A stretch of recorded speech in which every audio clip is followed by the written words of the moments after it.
Welcome, ladies, to the Real Estate Investor Show, providing inspiration, strategies, and insight to empower women investors to live balanced and financially free lives. Now, here are your co-hosts, Liz and Andressa. So in today's episode, ladies, you're in for a real treat. We have Jilliene Helman. She's the founder and CEO of RealtyMogul, and she is an absolute powerhouse. We get into so many awesome topics today that we needed to have 10 hours with her, but we got through so much with her. And I think what you're going to really appreciate is really her thinking and approach around the current market. They are doing a lot of business. They've done 50 transactions for a company this year. This is not, someone who's dabbling in real estate investing. So she knows what's going on in the market, and she needs to know so that way she can be, keep growing her business and doing right by the investors. So I love what she said without saying what she said. I love what she said because any of us, no matter how big or small your portfolio is, you can take something from that landscape and do the best you can with the current market. Absolutely. And they have more than 19,000 units.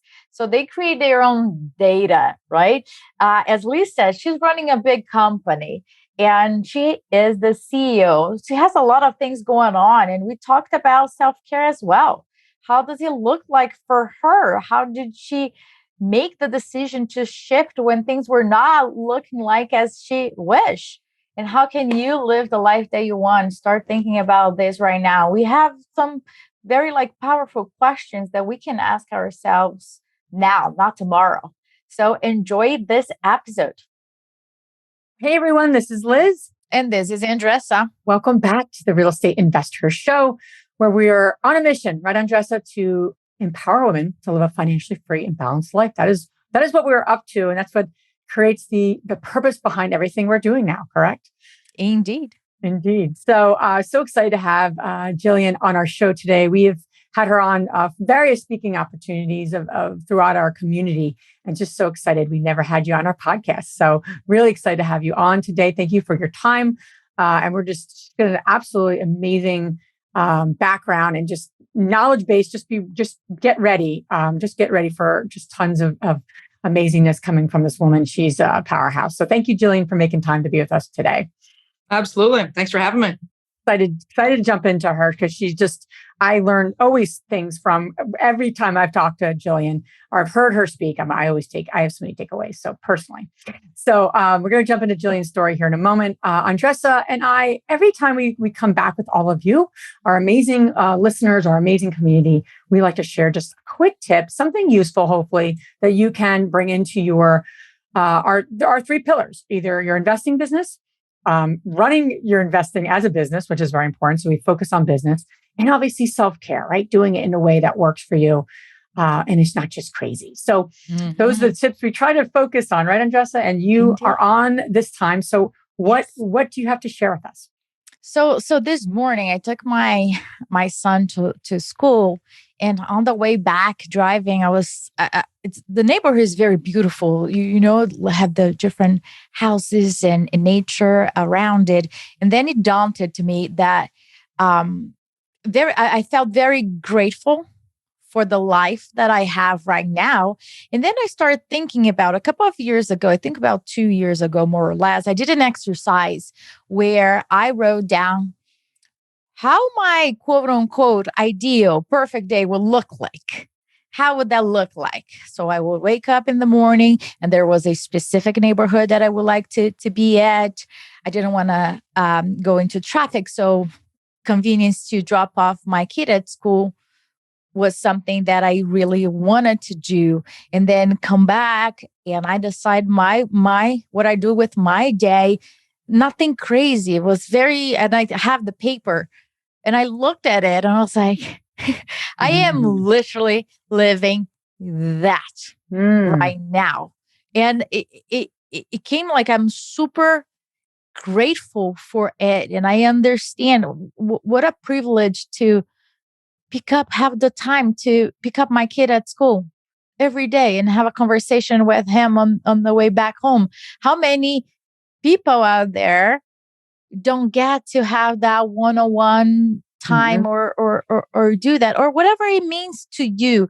But I highly encourage you to do this exercise at home. How your day will look like. What does it matter for? What really matters to you? What is important to you? And you can do even like a week, right? Sometimes the days are not going to be perfect, but you can shift things around during your week. So I encourage you to do that exercise. And you'll be surprised when you really like, oh, I'm really living that right now. So I'm really like grateful. That's really cool. That's awesome. And it is something that's like, not when I have all these things, but like, what does that actual day look like? Right? Very different. So that's really cool. That's very, very, very inspirational and very helpful for all of us because it changes. Our perfect days may change too as we get older. Like, I just want to be by myself. And when earlier you like want to be around all these people. No, that's awesome. I know your vision and I know you so well. And that makes me very happy to hear too for you. Okay. All right. So, and ladies in our community, share what your perfect day looks like. That's a little ask of you so we can get some conversation going. Yeah. All right. Without further ado, Jilliene, thanks so much again for being here with us and in our community and just sharing all your amazing knowledge with every time we connect with you and talk to you. It's always a pleasure. So we always like to ask the ladies that we have on our podcast what propelled them. And I know you're an entrepreneur, you're an investor, you have so many different hats and had successes in so many different areas. But for you, I want to ask this, what propelled you to get into investing and also to, start the business that you've grown tremendously?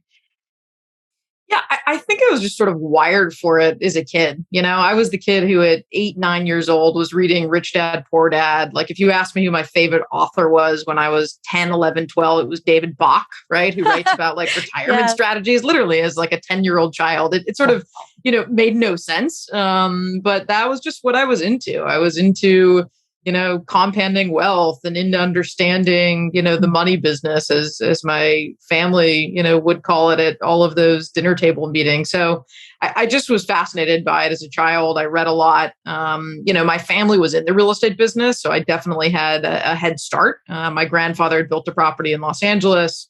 My family was managing it. I got involved in that when I was 16 years old because I got a license. So, I could drive to the property, which is about 45 minutes an hour from where my family was living at the time. But I just loved it. And I sort of always knew that I wanted to go into the quote unquote money business. I went to university and then I came out and I went to work for a bank.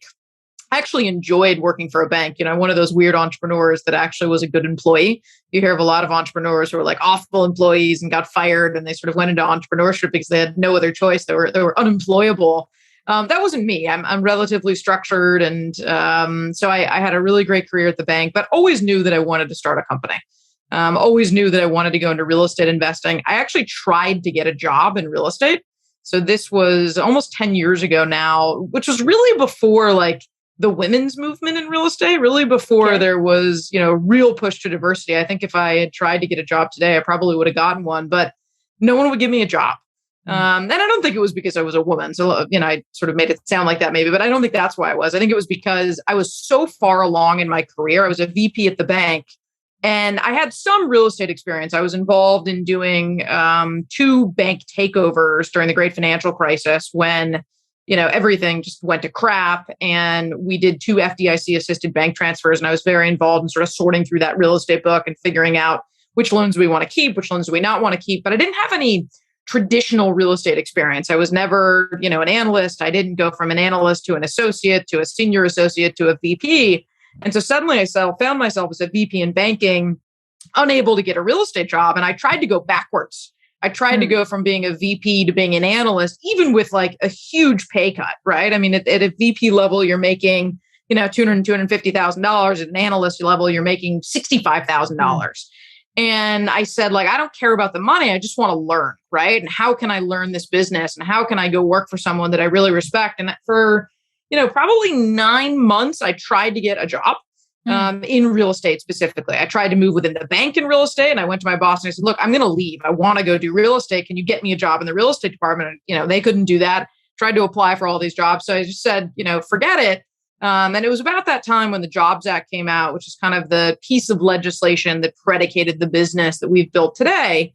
And I said, I'm going to go start a real estate company. I know enough from being exposed on the family side. I know enough, I'm a voracious reader. So I'm constantly reading about real estate, whether it's, full end-to-end books or, news articles and the like. So I understood banking, I understood strategy, I understood marketing, I understood finance, I understood real estate from, the family side and also the bank takeovers. And that's when I started the company. But like the reoccurring joke is I couldn't get a job in real estate. So I had to start a real estate company. Wow. Take a deep breath, people.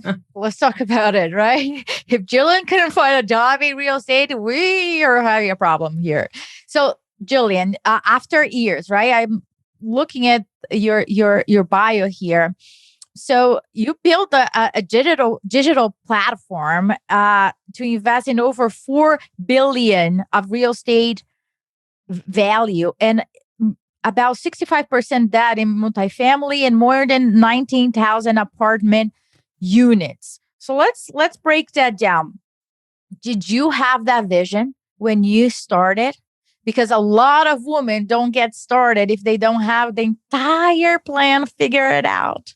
They don't take that first step. But I want to hear from you. When you started, did you envision how big your company is right now and the impact that you have? Or what was your vision at that time? Yeah. So maybe we start with mission. So our mission is to help individual investors live the lives they want by generating wealth through real estate, right? That's why we exist. That mission has never changed. So, a lot of people will talk about pivoting their company. So our mission has never pivoted. We've always wanted that to be the mission. When I started the business, I think to myself, we're going to be involved in 10 billion of real estate transactions or 4 billion of real estate transactions where we are today. That number was not like a number that was etched in stone somewhere, right? The mission certainly was, but we adapted a lot. In the very early days of the business, the first types of transactions that we started with, we were a hard money lender. So we were doing hard money loans on single family fix and flip properties. That is one of my least favorite businesses in real estate. We can talk about that and why, if you want, at some point later in the show. But so we definitely pivoted from how we accomplished that mission. We started in single family fix and flip. Then we went into commercial loans as well. So we were originating commercial loans on all types of properties. And we were also in the equity business, which is the core business of RealtyMogul today. Which is really our equity business, allowing investors to invest in, equity or preferred equity in real estate transactions. So the mission's never changed. How we accomplish that mission has changed. But I wouldn't say, that I had it all perfectly mapped out. You just, things evolve, right? And you learn and things change. But I had the mission mapped out, but not all the steps to accomplish the mission. I love that. And I just wanted to reiterate to the women listening, I think that's so important to be really purposeful and mission oriented. And some people might be like, this is a business, it's not a nonprofit. We always, a lot of people think nonprofit and there's a mission statement, but I don't know why, but people are like, I don't need to be, it's about making money and what are my goals and what's my, but I think the mission and the purpose is like the lifeblood of any organization or any endeavor. And even just take it one step further, what's your personal mission statement? And so, so many times I know Andres and I, like even just starting our community, that was the first thing we did was to create a mission and to like be really like focused on it, right? And we ask ourselves all the time, is this aligned with our mission? And if it's not, then we don't do it, like kind of thing. So it seems like such obvious for so many people, but I don't think a lot of people are really they don't do that on a daily basis.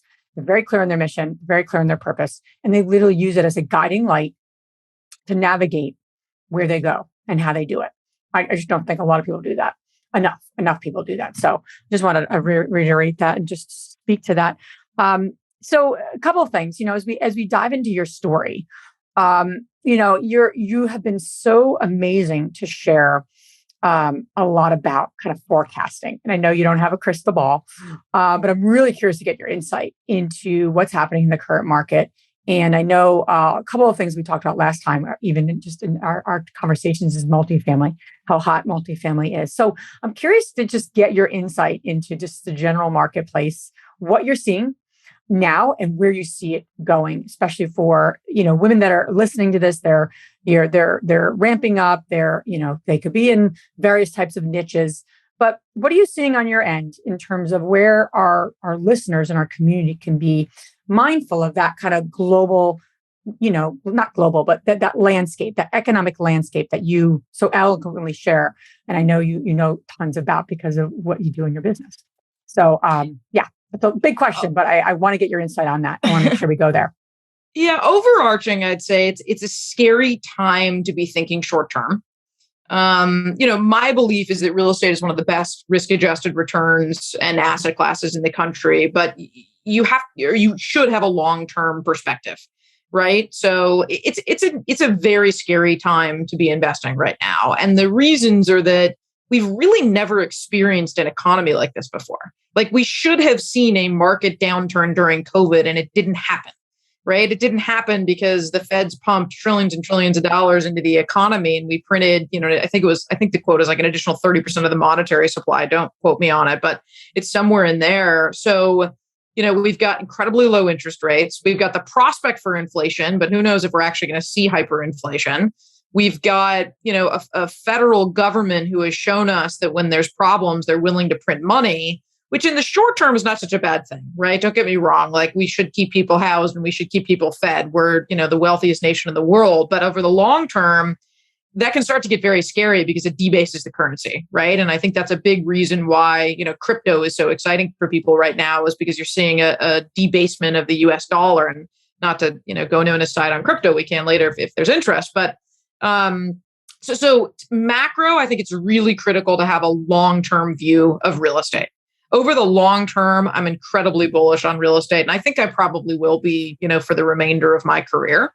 Multifamily is a great place to shelter yourself from inflation. So if we do see inflation, you're going to see rents rise. Even if interest rates start to go up, I think that the rental growth should supersede that. But it's gotten very, very, very competitive. So I would say in the multifamily space, when you look at vintages of different real estate, and what I mean by that is, if we look at, the properties that were bought between 2002 to 2008, and then properties from 2009 to, today, really, we're still, in the post Great Financial Crisis of 2018 vintage. And when I first started investing at the RealtyMogul level, and when we first started sourcing investment opportunities for investors, it was back in 2012. Hindsight is 2020, but we should have bought everything under the sun in 2012. Like, literally, it would have been... If we all knew. If we all knew, right? But you look back and you go, okay, it's been, almost 10 years and okay, so what does the next 10 years look like? And yes, we're likely to go through another downturn, but if you can hold onto the other side of that, I still believe real estate is one of the best, asset classes available to individual investors, but the return expectations have to change. So when we were underwriting in 2012, a lot of multifamily assets, we were underwriting to a 16, 17, 18%, net IRR returns. Today, if we were buying that same property, it's probably a 14, 15, maybe even a 13.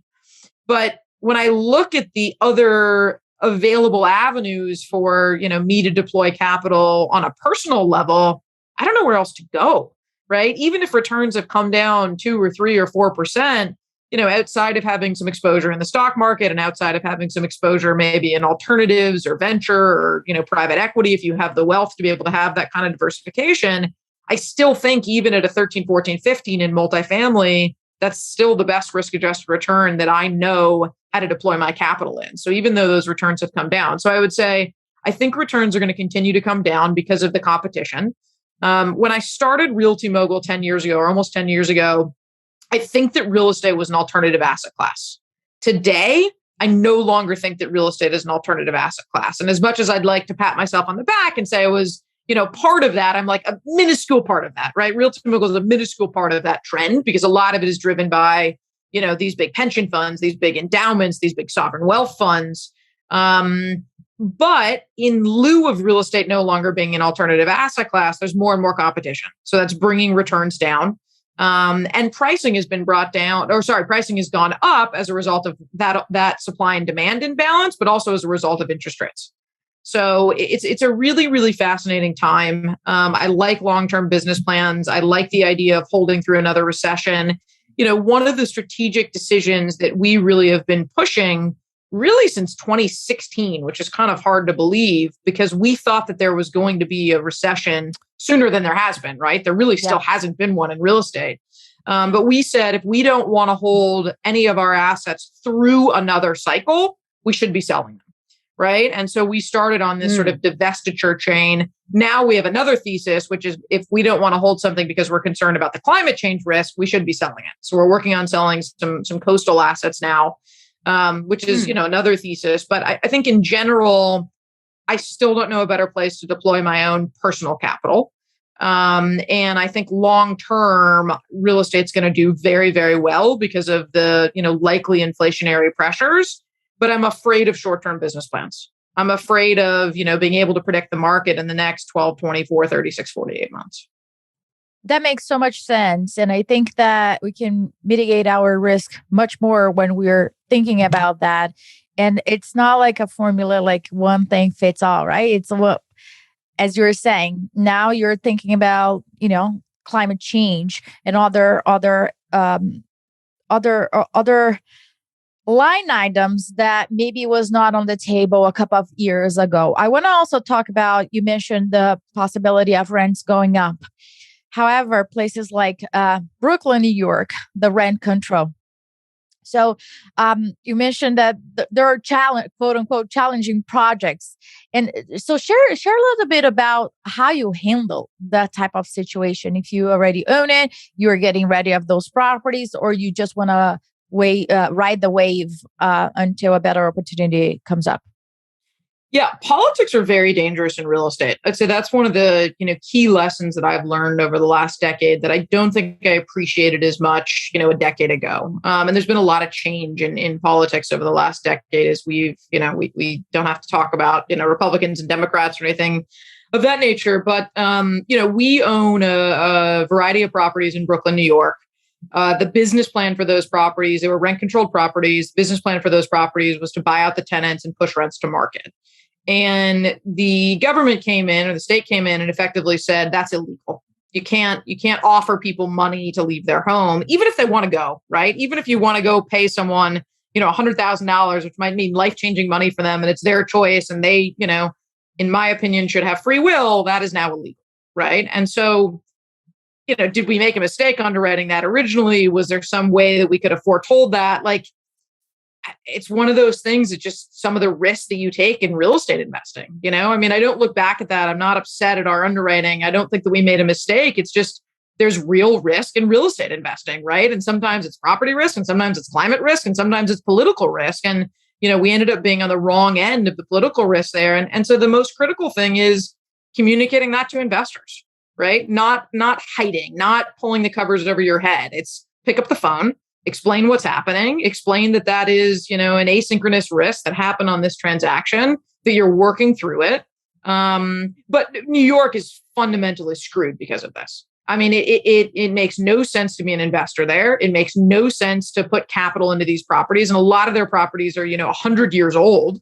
It makes no sense to upkeep them. They have such a mess on their hands that there's no doubt in my mind that there will be a change.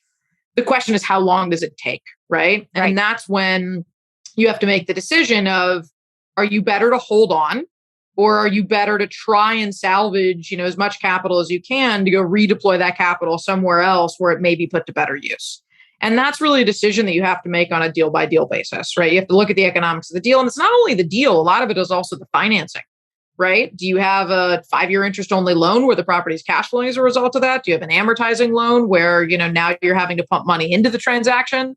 Is there a market for that asset? Is it totally distressed? In the height of COVID, nothing was selling in New York because you had, COVID and people moving out of the city. And then you also have these rent control issues. But it's unsustainable. So having stringent rent control laws like that is totally unsustainable for a city. Unfortunately, I don't think the politicians actually understand real estate to understand the degree of damage that they're doing to the housing stock. And albeit the intention is an accurate intention, which is let's maintain affordable housing. What ends up happening is you end up losing affordable housing because those properties get so dilapidated and so screwed up that they're going to end up being unsafe to live in, right? And no one's going to come in and deploy capital to fix them because there's no economic incentive to, right? So you end up in sort of like this, very non-capitalistic environment, which hurts investors like us, right? Like we're getting hurt by that. But worse off is that the affordable housing stock is getting hurt by that, right? So there's actual, they're trying to solve the problem in the entirely wrong way. And, that segues me into like, when I think you were talking about personal vision, like one of the things on my personal vision, and I don't know how far out it is, but like, I feel a calling to be involved in politics in some way, shape, or form, particularly in housing policy, understanding the economic side of it, understanding, a lot of the drivers, because our politicians are totally uneducated on this subject matter. Not all of them. I was going to say that. Them, like, how about a hybrid approach about creating affordable housing, but safer affordable housing? How can we create that and make it work? Yeah. We'll vote for you, Jilliene. It starts with education, right? Like the real problem is not affordable housing. The real problem is education. The reason that these, individuals can't afford housing is because they're not educated and they can't then get jobs where they can afford to live. So like the problem starts 30 years earlier, right? But neither here nor there. Yeah, no, I think what you're saying too. So I'm curious about that particular opportunity. You called the investors. How did you navigate that? Because that within itself is really powerful for a woman listening, right? It's like you have a plan. The plan doesn't happen, and that happens to all of us. As investors, how did you navigate that? Beyond obviously calling your the investors. Like, what was your next step, and then how did you kind of move through that? Yeah, so I guess there's a couple of pieces. There's a real estate piece, and then there's the investor side. So on the investor side, I don't know how to be anything but honest and transparent, right? Like to a fault, right? Like there's people who know me in my life, and they're like, just don't tell everyone everything, like keep some things to yourself. And I'm like, that's just not how I operate, right? So I think it's be really open and honest with investors or with the people in life, right? If there's something that happens, just own it. One of our core values at the company is own it. So we don't yell if people make mistakes. We want them to take risks. We want them to try things. But if something doesn't go right, own it, right? And say, hey, that didn't work. And here's why. And here's what I'm going to do next time, right? And sort of learn from it and own it.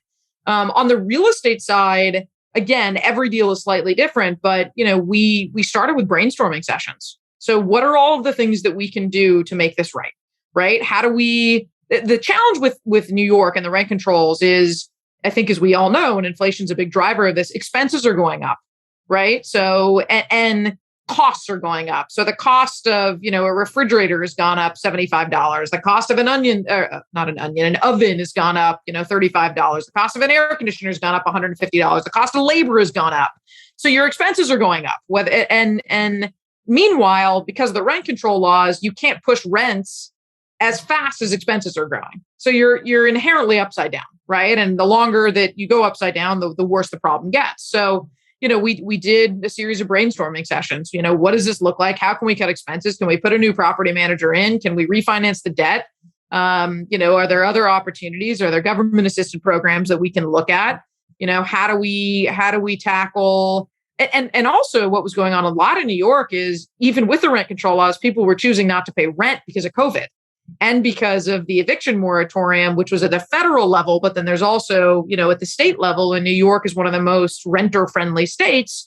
So, for people who effectively been told by the state that they don't have to pay rent, how do we incentivize them to pay rent, right? Or how do we work with, nonprofits or government-assisted agencies? How do we get access to the rent relief bill? So we brainstorm, right? It's not me in a vacuum making decisions. It's, really smart people at our team who are brainstorming and who are helping us to solve this problem.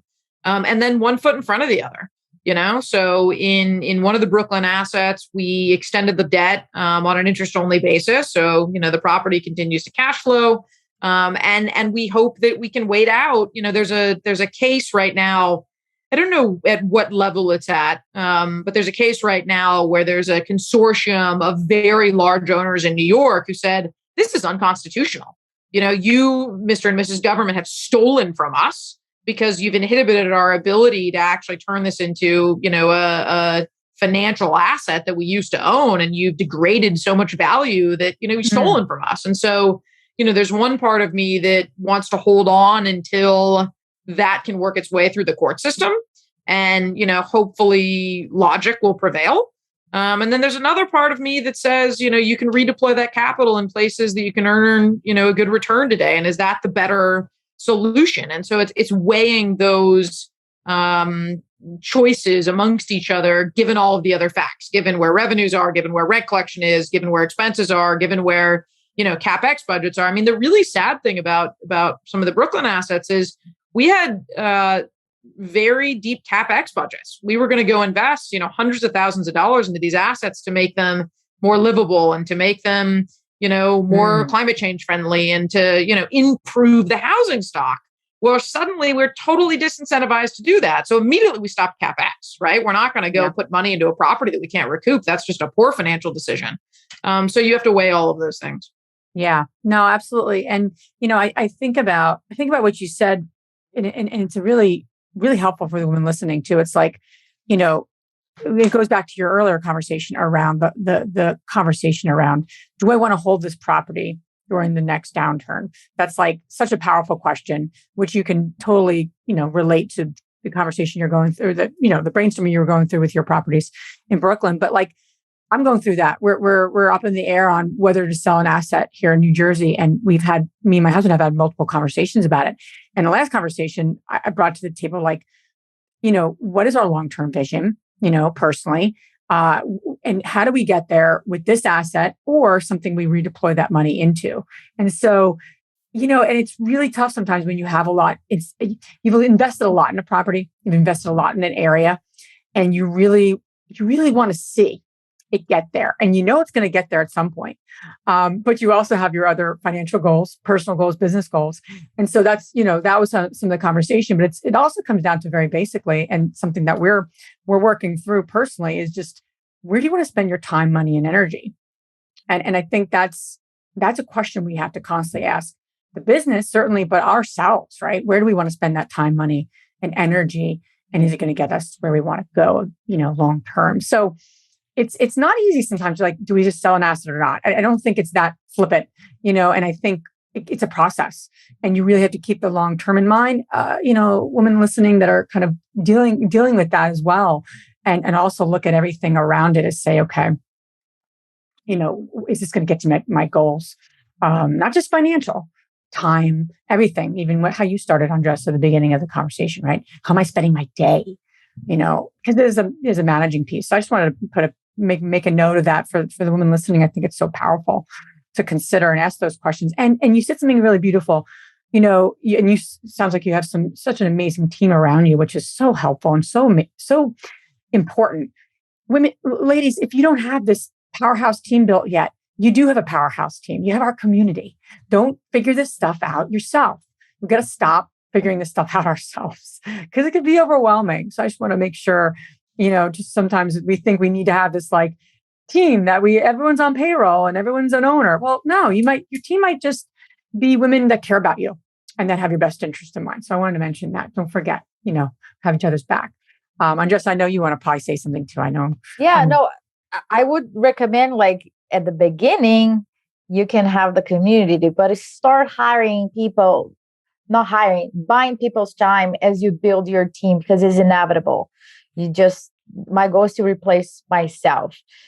Jilliene, my question to you is when women in real estate, there's different strategies and the content is a little bit overwhelming out there. So for the women that are getting started in real estate, obviously they need to look at their goals and take different consideration. But for the women that are already experiencing real estate and they are debating into X, Y, or Z, let's talk about the importance of focus and becoming a specialist and being known by that. What would you recommend questions for them to ask themselves in order to become that specialist? I mean, real estate's all about arbitrage, right? So it's one of the only markets where you can sort of insider trade, and that's not illegal, right? And so it's all about arbitrage. I think it's getting much harder to do arbitrage in multifamily. So one of the things that we're tackling with is like, if we can't be better than the next group, or how do we be better than the next group, right? And what are the competitive advantages that we have? And we have a lot of data. I mean, with 19,000 apartment units and the data flowing back on that, we know, which micro submarkets are doing well by our actual data, not by, CoStar or axiometrics or anything of that nature. But I think that, it comes down to what are your life goals and what are your personal goals, right? Kind of to what Liz was talking about, where if your goal is to be really in this business and doing it, day in and day out, then maybe like very large opportunistic value add projects are really interested. If you love design, like maybe it is doing,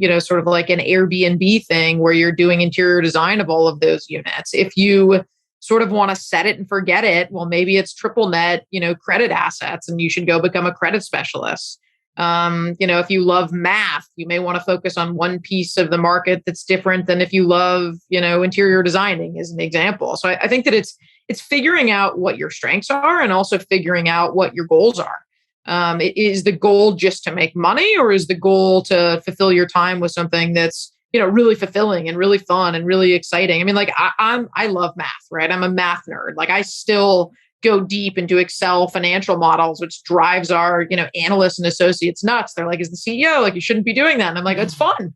Like I like to do that on Saturdays and Sundays. It's fun for me. Right. But I also like, the design aspect. Right. And so I'm also involved in like, we're going to pick white cabinets and gray countertops because I think that looks nice. Right. And so I get involved in that stuff, which, in some extent, maybe I shouldn't be spending my time on, but it's fun for me. Right. I like the math side. I like the design side.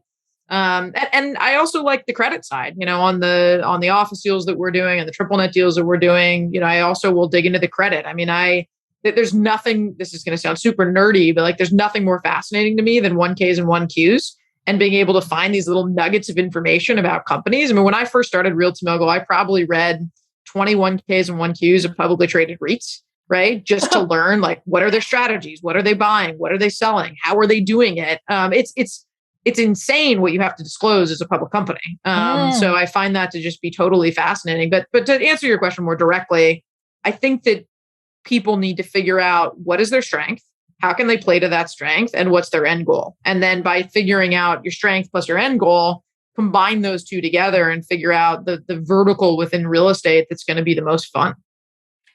Jilliene, I just want to take like a 360, right? Because hearing you speaking and how involved you are in your company, and not because the sake of it, but because you have fun with that too. How self-care looks like to you? A very successful woman does not need to report to anybody, has a very successful team. How does self-care looks like to you? So maybe just to rewind a little bit, probably, what was it? Maybe 5 years ago now, I was super sick. So like super, super sick, found out I had an autoimmune disease, was just run to the ground. I was spending, 100, 200 days a year on the road, running around from conference to conference, meeting people, sort of like pushing the big ball up the hill you have to do when you start a company.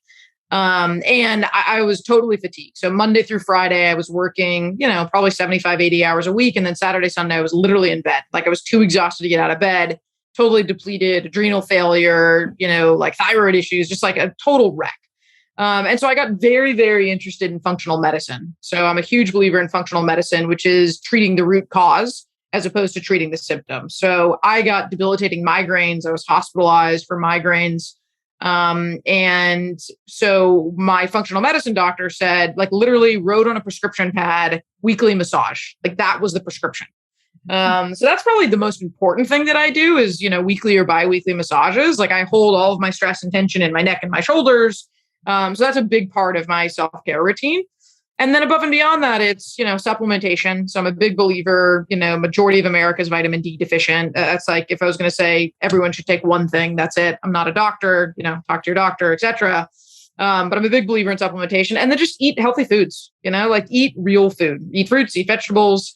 Try not to eat anything that comes in a box or in a package. So that's the kind of where I focus, is supplementation, massages, and nutrition. I might add massages because I think, my migraines, Liz knows about it. It really like takes me out of business when I have them. It just can't do it. So I'm gonna add that to my. That also could be a vitamin B deficiency too. So when it first happened, I started getting what are called trigger shots, where they were shooting vitamin B into my neck and into my shoulders. And then my sort of maintenance care was a weekly massage. And by the way, I have not had a migraine since. So it's been, I've been doing this probably 4 or 5 years. I've not had a migraine since I started the protocol. Oh my gosh. Yeah. That's really life-changing for the people out there that have migraines. You guys know how that impacts your life, your business. So I might check that out. Jilliene, how did you, basis of that kind of conversation? I mean, we all know the importance of self-care, right? So the one listening and, so many, you poll 10 people out there, walk off the street, no one will be like, yeah, self-care is a horrible idea. Like, so it's something we all know is important, but you got to the point where you were really down and out. And, what caused you to actually like make some new choices and shift some things around? So I'm sure you had to shift, right? You had to mentally shift. You had to physically shift. You had to actually do what these folks, even though, massages is an easy thing. You probably had to really like commit. And I mean, so I'm just curious. I think a lot of women listening, we know how important that is. We have so many things we want to do. So many people we want to help, right? So much we want to take on. And it gets in the way sometimes of taking care of ourselves. I know no one like that. I can't speak personally at all. It's a joke, bad joke. But I think so many women struggle with that. So for you to stop what you were doing and make some new choices and commit to them, how did you set yourself up to do that? What were some of the things you did, thought? How did you move through that?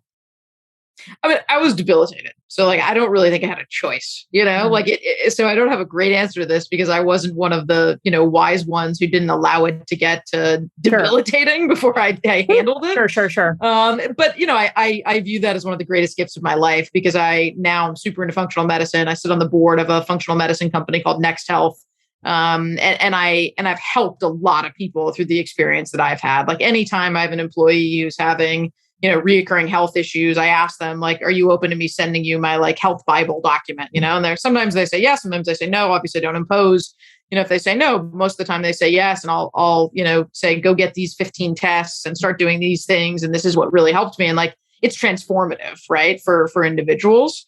But I think, I was so debilitated and I'd had that experience that I'm never willing to go back there. Right. Like I know how bad that is. So as a result of that, self-care is really, really critical to me. And I actually find it much easier during COVID. Like I have way more time. I'm home. I've never been home this much since I started the company 10 years ago. I'm still traveling to properties. I've been on, 40 airplanes. I'm not afraid to travel. And I, thankfully have not gotten COVID, but I'm home way more. And I find it's easier to maintain when you're in a routine, when you're home, when you're cooking your own food. It's much, much easier for me. And quick question before we start wrapping it up.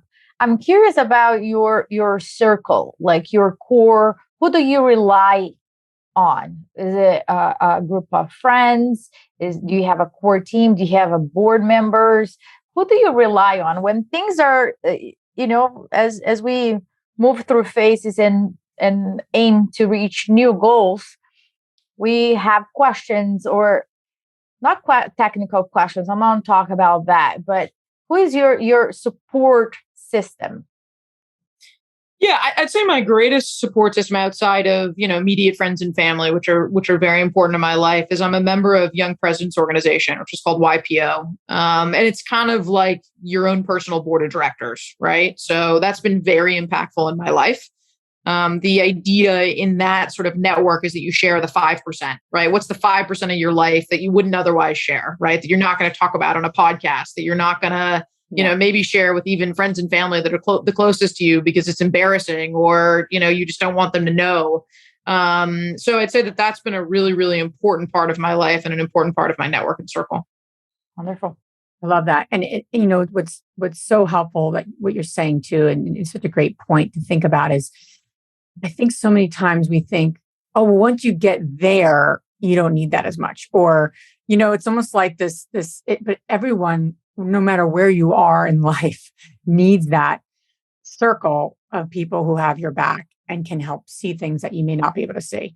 You know, you've been doing this for 20 years, you've built, you know, an extremely successful business, and you see the importance, right, of having that circle. So, women get that. It's not just for newbies or experienced people. It's for everyone. You need to have that kind of that circle. So important. Jilliene, this is awesome. I always learn selfishly so much all the time whenever we talk. So thanks for being who you are. Where can the ladies connect with you and learn more about all the great things you're up to? Yeah, if you want to sign up for RealtyMogul, go to realtymogul.com. It's free to sign up, and you can just start watching deals that we're doing and hopefully learn from it. We host a webinar for every deal. So I find for people who are interested in, you know, learning, these are like real live deals. You can ask questions. You can, you know, dig into them with no expectation to invest. If you want to invest, of course you can, but if you don't, that's okay too. And you can just use it as a learning vehicle. You can connect with me on LinkedIn. So I'm super active on LinkedIn. Kind of that's the best way to find me personally. But on the RealtyMogul side, yeah, sign up and you can see real active projects. Well, we'll probably do about 50 transactions this year. So we're very active in the markets. We're active across geographies, across asset types. We've got operating partners in a lot of markets across the US. So always encourage folks to just use it as a base to learn. Awesome. All this information you guys can find on our show notes. Now we're going to transition to our fabulous 3 questions. And the first question for you, Jilliene, is, what's the most transformational book you ever read? Most transformational book I've ever read. That's a hard one because I think that I'm like the product of all of these little nuggets from so many different places. Mm-hmm. I did just read 80/20 Principle, which was pretty transformational, like for the business and where like I want to be spending my time. Because I'm, you know, every time you add, you know, 25, 30 employees, the job changes, right? As a CEO. And so that was really helpful as I'm thinking about, okay, what does this next stage look like going into 2022? We're very deep in the throes of planning for 2022. So 80/20 Principle was really impactful. And it's funny because I resisted reading it. I was like, I know what the 80/20 Principle is. You know, this is silly. Yeah. I'm not going to learn anything. And there were some like really good nuggets in there, which really helped me to think through the planning. So, you know, I think that's a great book. I love The Hard Things About the Hard Things, which was Andreessen Horowitz' book. I thought that was just fantastic and really, really helpful. I like $1 Trillion Coach a lot. I like Tribe of Mentors, which is the Tim Ferriss book. So I'm a really voracious reader. I wouldn't say it's just like one book, but those are a couple of my favorites. Awesome. The second question is, you mentioned a little bit, but I will ask if you have any other. What is the most powerful routine that you do to create a financially free and balanced life, whatever balance means to you? I think it's definitely, you know, from the self-care side, it's definitely massages, but it's also just like taking time. So, you know, I'm Jewish and one of the things that has become more and more impactful to me as I get older is like taking time off for Shabbat. Like Friday nights, I'm like off my phone and I'm having dinner with family. And, you know, I didn't grow up in a hyper religious family. I've become not even more religious, just like more spiritual. And that's more important to me to sort of, you know, like wash the week away and start anew. So taking that time on Friday nights and taking the time on Saturday to kind of unwind and decompress and not feel like I have to work 7 days a week. Mm-hmm. You know, for the first probably 6-7 years of my company, I would like feel really guilty if I wasn't working on the weekends. And there's other entrepreneurs that are, and I don't feel that way anymore. So I think that's been an important part of it. Awesome. And the last question, which woman, famous or not, has inspired you the most? Are they like books?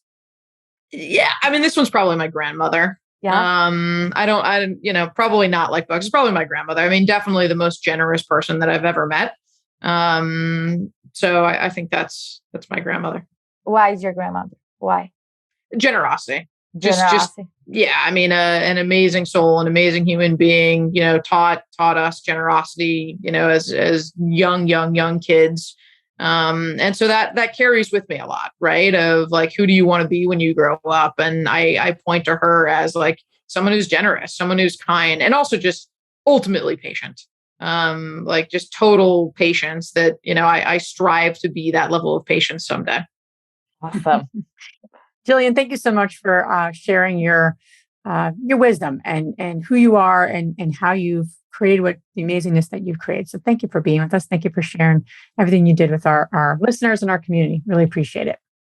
Thanks for having me. Thanks so much. If you enjoyed this podcast and want to receive updates on our next interviews, go to our website, therealestateinvestor.com. There, you can subscribe to our show, become part of our investor community, and get updates on upcoming episodes. If you like our show, please share it with other women who would benefit. And don't forget to leave us a rating on iTunes. We'd really appreciate it. And as always, we encourage you to take one action as a result of today's show and put it into motion so you can live both a financially free and balanced life. Thanks for spending time with us. Ciao.